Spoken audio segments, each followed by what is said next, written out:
Talk Ava. Learn English with confidence. Welcome back, everyone. I want to start today's conversation with something I used to believe very strongly when I was in school. I honestly thought some kids were simply born better than the rest of us. They learned faster, understood things quickly, and somehow made difficult things look easy. I think almost everybody has felt that way at least once. You see someone doing something effortlessly, and your first thought is never, I wonder how hard they worked. Your first thought is, I wish I had their talent. Exactly. In my class, there was this one boy who drove everybody crazy. He never seemed stressed before exams. He rarely asked questions in class. Sometimes he even forgot his books at home. And somehow he still got the highest grades. That kind of student exists in every school, and everybody secretly hates them a little. I definitely did. I remember watching him walk into exams looking relaxed while I was carrying 3 pens, 2 pencils, and enough nervous energy to power a small city. That is such a funny image because I was exactly the same. I treated every exam like a military operation. I had a schedule, colored notes, snacks, and emergency pens. Emergency pens are important. Nobody has ever needed 4 pens for one exam. That's not the point. The point is emotional support. You're impossible. Anyway, I used to tell myself, he's talented and I'm not. That explanation made me feel better because it gave me an excuse. If talent decides everything, then my struggles suddenly make sense. I understand that feeling, but I also think we don't see the whole story. There was a girl in my school who was incredible at drawing. Everybody admired her. Teachers praised her, students asked her for help. People kept saying she's naturally talented. Let me guess, she practiced more than everybody realized. Much more. I visited her house once, and I was shocked. She had stacks of old sketchbooks hidden in her room. Some drawings were beautiful, but many of them were terrible. That's comforting. I thought the same thing. I had imagined talent as this magical gift. Instead, I found somebody who had spent years making mistakes nobody ever saw. That's such an important point. We admire the result and ignore the years behind it. Exactly. We see the finished painting, not the hundreds of failed drawings. We hear somebody speaking English fluently and forget that they probably spent years making mistakes. I think social media makes this even worse. You see somebody playing guitar beautifully and your brain immediately says, I'll never be that good. Meanwhile, that person has probably been practicing since they were 12. That's the part we forget.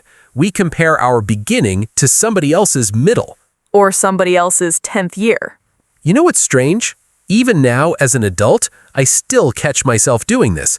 I see somebody who speaks confidently in public, and my first thought is, they're naturally good at it.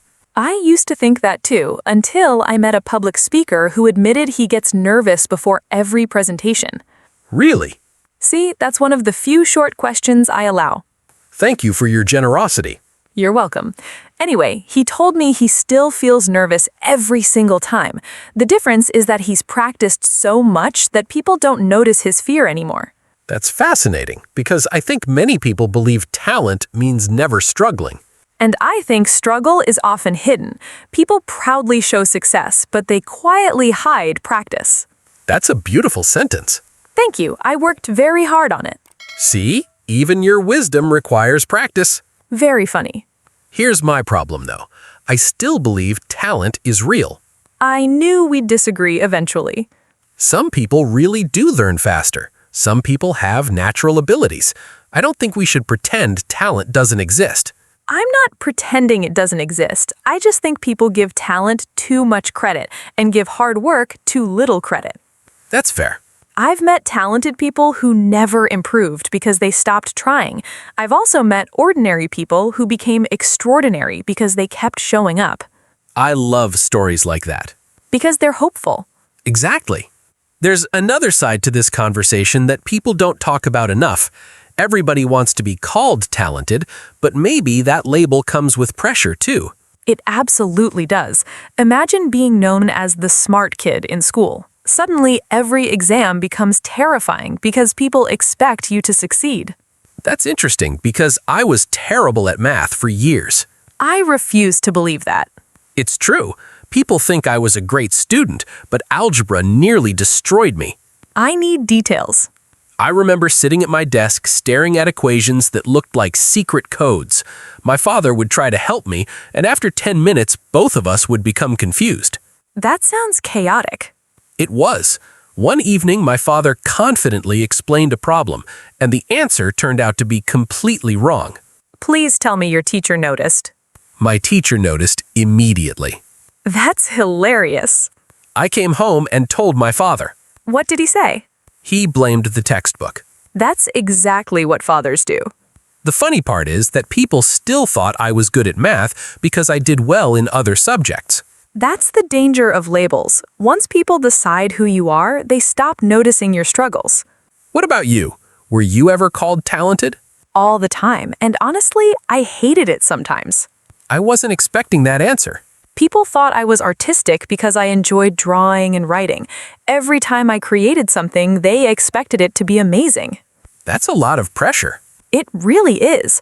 Some of my drawings looked terrible. Some stories were boring. But when people call you talented, failure suddenly feels embarrassing. I never thought about it that way. That's why many talented people stop trying new things. They become afraid of looking average. It is. Talent gives confidence, but it can also create fear. You become scared of losing the identity everybody gave you. Me too. There's something inspiring about watching somebody struggle, improve slowly, and refuse to quit. Sometimes talent becomes a label people are afraid to lose. And sometimes skill becomes the thing that quietly changes their life. If you're enjoying today's conversation, don't forget to like, share, and subscribe. We have many more real English conversations coming your way. Because next, Dave is going to tell us why he pretended to be sick just to avoid playing football. I was protecting my dignity. You were protecting yourself from embarrassment. Since we're talking about talent, I think it's time for me to admit something embarrassing. For years, I believed I had absolutely no talent for sports. That surprises me because you talk about sports all the time. Watching sports and playing sports are two completely different skills. I was excellent at sitting on a sofa and giving professional advice to athletes on television. That's the most honest thing you've said today. Unfortunately, real life was much less impressive. Every year, my school organized a sports day, and every year, I prayed for rain. That's dramatic. It was survival. Everybody else looked excited. They talked about football matches and running races, while I stood there pretending to be interested. What exactly were you bad at? Everything. That's impossible. I wish it were. I couldn't dribble a football properly. I wasn't fast enough to win races. Once, I tried playing basketball and somehow managed to throw the ball behind me.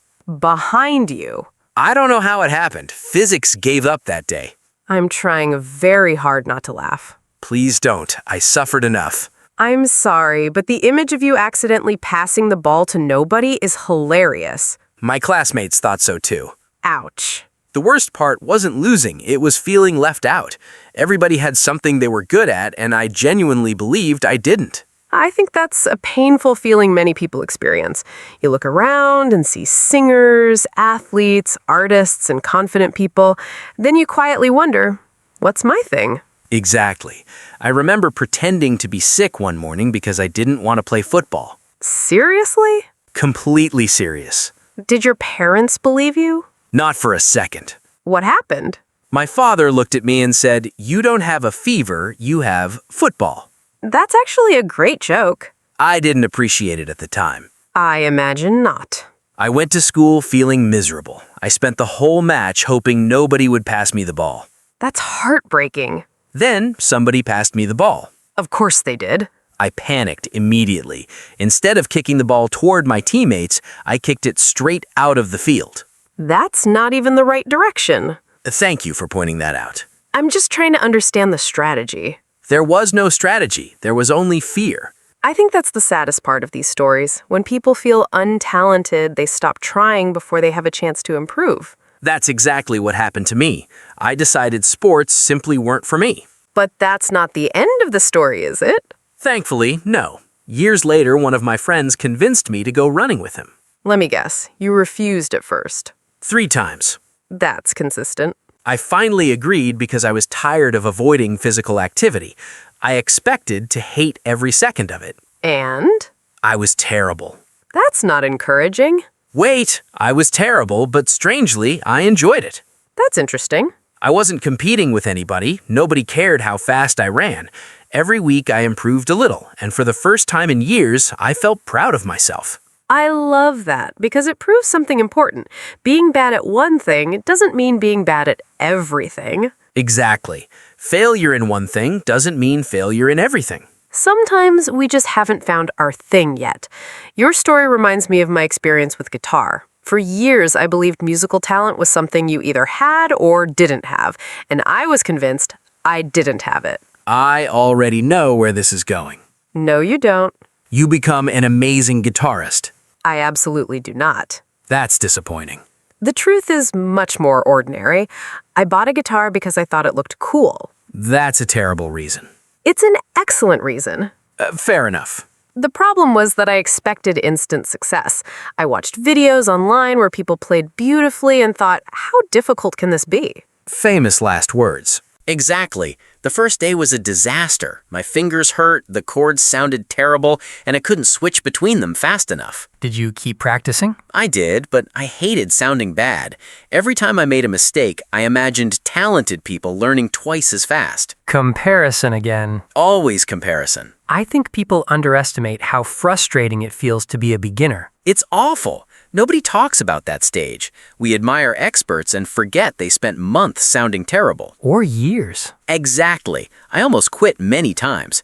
One evening, I got so frustrated that I put the guitar in my closet and refused to look at it for 2 weeks. That's dramatic. I was protecting my feelings. That's not how hobbies work. I know that now. So what changed? One tiny moment. I was practicing a song I loved, and suddenly my fingers moved naturally. It wasn't perfect, but for the first time, it sounded like music. That must have felt amazing. It really did. I remember smiling and thinking, maybe I'm not untalented, maybe I'm just learning. That's such a beautiful realization. It changed how I see everything. Confidence, languages, friendships, even careers. Most things in life feel impossible at the beginning. The people we admire were beginners once too. Exactly. We see their success and forget their struggles. I think that's one of the biggest mistakes people make. And maybe one of the most hopeful truths too. Because if skill can grow slowly, then maybe we're all capable of more than we think. I like that thought. Good, because the next part of our conversation is about comparison, and I have a feeling we're both guilty of it. I don't have a feeling. I know we are. After hearing our stories, I think we've ignored the biggest problem. Talent itself isn't always painful. Comparison is. I agree immediately, because comparison can ruin almost anything. You can be making progress, feeling happy, and enjoying yourself. Then you see somebody doing better, and suddenly your own success feels smaller. That's exactly what happened to me when I started running. At first, I was proud because I could finally run for 15 minutes without stopping.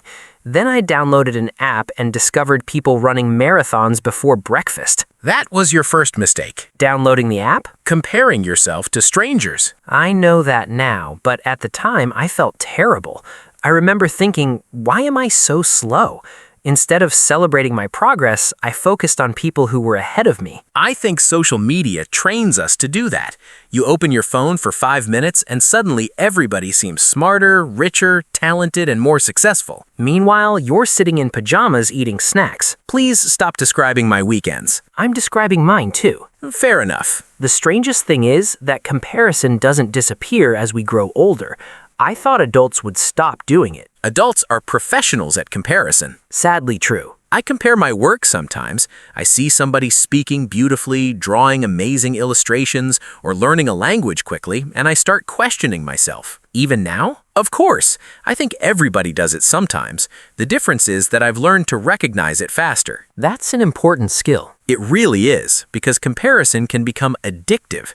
You start measuring your life against people whose circumstances are completely different from yours. That's why I stopped watching those videos titled, How I Learned English in 3 Months. I avoid them too. At first, they inspire me. Then? I start wondering why my brain isn't working as efficiently as theirs. That's exactly why I stop watching. I know myself too well. I'll spend 20 minutes feeling motivated and then 2 hours feeling inadequate. I think comparison steals joy faster than failure. That's a powerful sentence. Thank you. I borrowed it from my own suffering. That's called experience. You know something funny? We usually compare our weaknesses to other people's strengths. That's true. I compare my discipline to somebody else's discipline. I don't compare my sense of humor to theirs or my friendships to theirs. We choose the area where we feel insecure and make ourselves miserable. Humans are very talented at suffering. Unfortunately, yes. So how do you stop comparing? I don't think you stop completely. I think you learn to ask a better question. Which is, Instead of asking, why am I not like them, ask, what can I learn from them? that's a much healthier approach. Because admiration can motivate you, but jealousy usually drains you. I wish I understood that years ago. We all do. Here's something I've realized recently. The skills that changed my life aren't impressive at all. Now I'm curious. Listening. That's surprisingly wholesome. I'm serious. When I was younger, I thought interesting people talked a lot. Then I met people who listened carefully, asked good questions, and made everybody feel comfortable. That's a rare skill. It really is. I used to wait for my turn to speak instead of actually listening. Once I noticed that habit, I started changing it. Did people notice? Absolutely. My conversations became better almost immediately. I love that, because people think life-changing skills are always dramatic. Exactly. Mine is even less exciting. Go ahead. Learning to say no. That's a superpower. It took me years to learn. I used to say yes to everything because I wanted people to like me. That's exhausting. Extremely. One week, I agreed to help 2 friends attend a family event, finish extra work, and join a weekend trip. That sounds impossible. It was. By Sunday, I was tired, irritated, and secretly angry at everybody. Even though it was your fault. Unfortunately, yes. That's very honest. I finally realized something important. Saying yes to everything means saying no to yourself. Wow. I know, I sounded wise for a moment. Enjoy it. Thank you.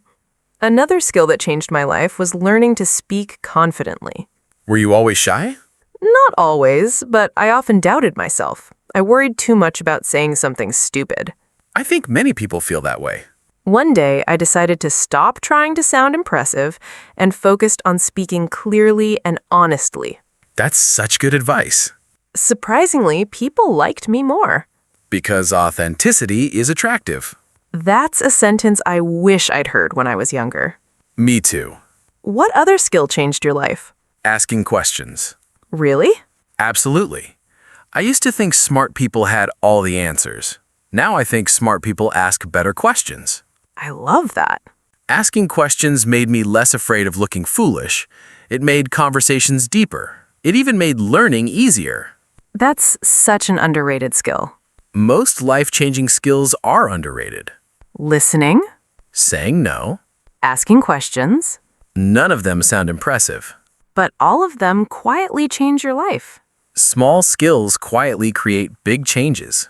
That's probably my favorite sentence from today's episode, Good, because next we're talking about everything we wish we knew earlier. which means I get another chance to regret my teenage years. I have a feeling there will be plenty of regrets to discuss. You know what's funny? When I was younger, I thought talented people had easy lives. I imagined they woke up confident, succeeded naturally, and never doubted themselves. I used to think the same thing. Then I grew up and realized everybody is struggling with something. The confident people have insecurities, the talented people have doubts, the successful people have fears. That's one of the biggest surprises of adulthood. You spend years admiring people, and then one day you discover they're just normal human beings trying to figure things out. I actually find that comforting. Me too. I wish I had known that earlier, because I spent years feeling behind. There was always somebody smarter than me, somebody more talented, somebody more disciplined.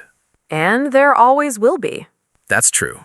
The problem is that young people think life is a race. They imagine everybody starts at the same line and runs towards the same finish. But real life isn't like that at all. Not even close. Some people discover what they love at 15. Others discover it at 40. Some people become confident early. Others spend years learning to believe in themselves. I think that's why patience is such an underrated skill. Completely underrated. I was impatient about everything. I wanted immediate results. If I wasn't good at something quickly, I assumed I wasn't meant to do it. That mindset ruins so many dreams. It almost ruined mine. What changed? Honestly, failure. That's not the answer people want. I know, but it's true. Every failure taught me something useful. Sometimes it taught me humility. Sometimes patience. Sometimes it simply taught me that I was stronger than I thought. I love that because failure has terrible marketing. That's hilarious. Think about it. Nobody says, I hope I fail this year. Of course not. But later they say, that experience changed my life. That's actually brilliant. Thank you. If I could speak to my younger self, I think I'd say something simple. Stop trying to be naturally gifted. Start becoming consistent. That's beautiful. I spent too much time admiring talented people and not enough time improving myself. I would tell my younger self something different. What would you say? Stop expecting instant results. That's a hard lesson. Very hard. We live in a world where everything is fast. Fast internet, fast food, fast entertainment. Then we expect confidence, skills, and happiness to arrive quickly too. But meaningful things take time. Always. Looking back, I'm proud of the things that took years. Same here. The older I get, the more I respect consistency. Because talent is exciting at the beginning, but consistency quietly changes your life. That's such a powerful sentence. I know. I'm having a good day. People celebrate talent, but life rewards consistency. I couldn't agree more. All right, after everything we've discussed today, I think it's time for the big question. I was wondering when we'd get here. Talent or skill? Which matters more? Skill. That was quick. Because I've already made up my mind. I expected more drama. Sorry to disappoint you. I disagree a little. Of course you do. I think talent matters, not because it guarantees success, but because it gives people confidence in the beginning. I understand that.